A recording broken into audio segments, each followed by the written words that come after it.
Hey guys, Dry Socket here, and today I wanted to take a look at the Ordinance Slim Hawg 45. So this is a gun that I've been using as a carry gun for many years. Although I only carry it really when it's layer weather. So in the winter, you know, when I'm very common to wear a vest and a hoodie because I feel like it conceals nicely there.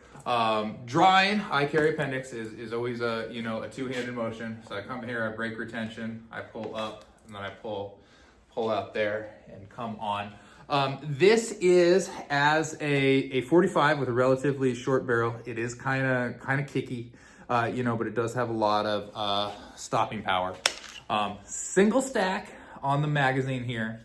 And then I do carry also appendix here. I guess it's slightly, I only got one appendix, but a spare magazine. I feel like I should be able to get the job done with something like that. I've stated before, I'm not really one that is carrying for bad guys. I mean, that's part of it, but I live in a pretty rural area.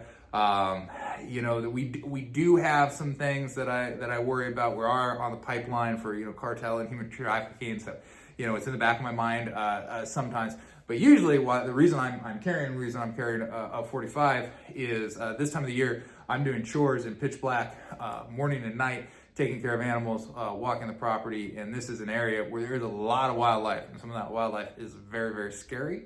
So if I had to shoot something, I would want the stopping power, a cougar or a coyote or a bear or something like that. I don't want to fire 9mm at it. The 45, I think, would be more helpful in that situation. But realistically, hopefully, I'm just hoping the sound that it makes scares things away. That's really what the goal is on that type of thing. Now, when I'm not outside in the dark all the time, and I'm wearing less layers, I'll often carry something a lot smaller. I'll often carry a 22, because again, I'm really thinking of like animal stuff.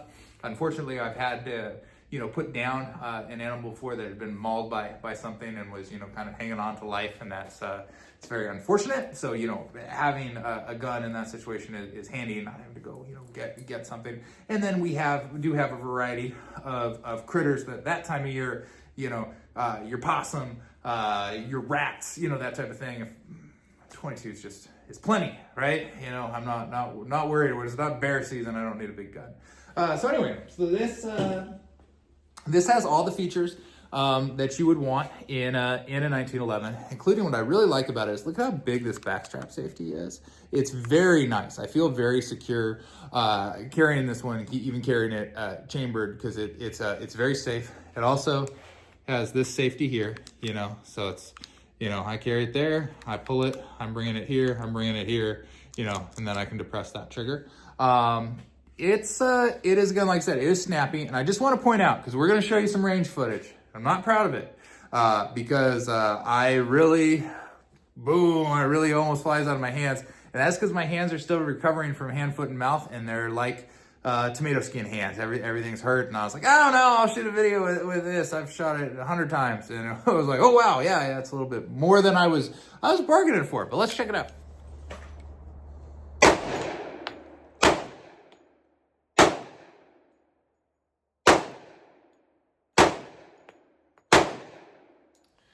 All right, so yeah, as you can see, especially, firing it a couple times, just my hands are really hurting. I shot it after I'd shot everything else, and after a full match, a cowboy, it's just, I just wasn't quite ready for it. But, it's a nice fire. It's a very accurate gun. I really like the 45 ACP just as a round. Like, I feel like it gets where it needs to go, and it does what it needs to do. Now, why do I carry this particular one? Why the Slim Hawg by Ordinance? And it's really that it just fits my body. So where I have it right here, I'm a bigger guy. I've got a little extra poundage. Other guns that I have tried to carry in this position have given me cuts and scrapes. And if I go to sit down or I go to move, it just digs in too much. And I don't like it. I've used, some smaller profile guns and been able to carry them fine, 9mm and whatnot. But when I was like, I really want to move over to the 45, I need to find one that really fit. So this one here, and again, I'll always say this, drawing your gun is two-handed. So I'm breaking retention, I'm removing clothing, I'm coming in to draw, I'm disengaging that safety as I come up. So, you know, that's my drawing motion, and that feels very comfortable and natural with this gun. The holster, I'm going to show you a couple different holsters today, but the holster that I find myself using the most, I think this one's by Bare Arms or something like that. It's just a deep carry holster. There's literally nothing fancy about this holster at all. You can get molded ones, you can get different ones. I have used a variety of different ones, but what I like about this is if I go somewhere where I cannot carry legal, I go to the airport, right? This will come out and go to the lockbox in my center console very, very easily. I don't have to undo something. I don't have to take my pants off, you know. It comes in and out in this position easily, and I find that very useful. It also kind of allows me to, I can move it anywhere I want on there. I can sit and drive comfortably with this in that position. That's why I chose this one, right? That's literally what I just said.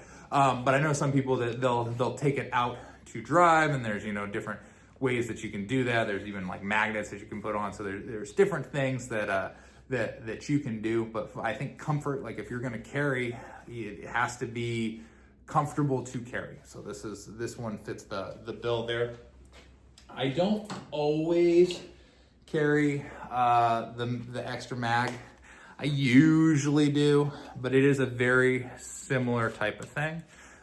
Sometimes I carry it there, but a lot of times if I'm wearing like a jacket that has a pocket up here, I'll just clip it up there, because I usually am a guy that keeps my phone down in my my lower right pocket here. So sometimes I'll just carry this just like this, or put it in a pocket, or anywhere if I have room for it. But if I'm wearing something where I just don't have room for the mag, I don't bring the extra mag. Like, and again, that might be dependent on where I think I'm going and what I think I'm doing. So I know some people carry every 365, same thing, same position. I don't find that practical. Just I wear too many different things. I have too many different outfits. I wear too many different hats. So I have a variety of different holsters, very different carry styles, and I even have some different guns that I carry at different times throughout the year. So what I want to do is I'm going to switch into another like thing that I might be wearing, and just kind of show you how that carries, because with a vest over a hoodie and a t-shirt underneath, really easy.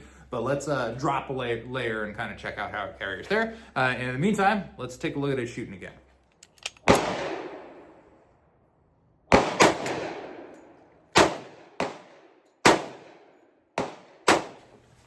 So later on, we're going to be going out with some friends, and this is the outfit that my wife has picked out for me. And again, it's a nice, easy conceal here. I don't think it's, you know, shows overly. And then that motion, I'm going to break retention, remove the clothing, and come up to get on target. It works out really well. I like the safety features on this gun. It does carry a little bit of a kick, as you can see in those videos, so I don't recommend firing until you fully recovered from, you know, the hand, foot, and mouth that your kid gave you for Christmas there. But it is a very nice gun, and again, it's by Ordinance. It's the Slim Hawg. They have different grips. I just like these blue ones. I have a full-size 1911 that has the same grips, so that's why I have these grips on this one. It is, I will say, like the slide is pretty heavy. It's a heavy-duty gun. Like it is a man's gun, right?